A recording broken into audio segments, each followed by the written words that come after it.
living in an era now where stars and galaxies are important.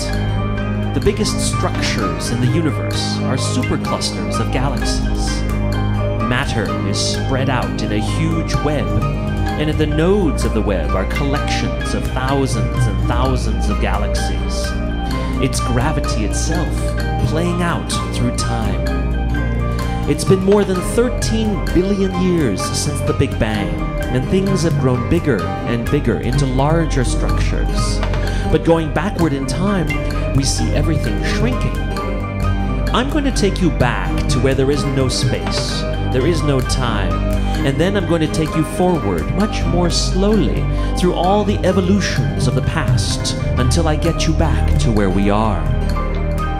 As you move further and further back in time, those clusters of galaxies are more and more separated and unstructured, more and more uniform as you move back in the time that gravity has been able to affect them.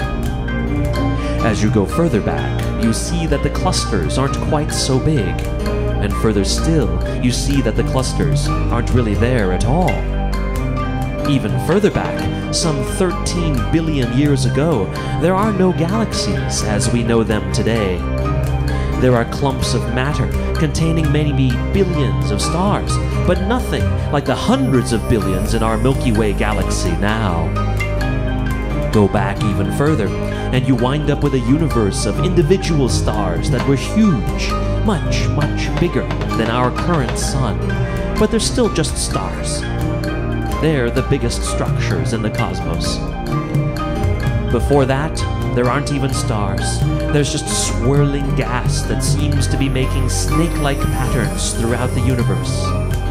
Then you go back in time some more, and now the gas is locked in tight with the photons, a blinding, glaring fog that light cannot shine through. Then from there we go through a period before separation, where all this matter and energy are tied together. Before that, you lose all distinction. You can't even tell the difference between matter and energy. They're so interchangeable, they become one another so readily. The universe has shrunk, and is so hot and so dense that particles and antiparticles are annihilated in creating energy, and the timing of that is so rapid that the distinction between the particles is lost. Eventually, matter cannot exist because it's so hot and dense that you just have a tight bundle of energy, infinitely dense and infinitely small. This is the Planck time, where the density of the universe was 10 to the 97 times greater than that of water. Before that, time and space don't exist at all, and the laws of physics as we know them totally break down.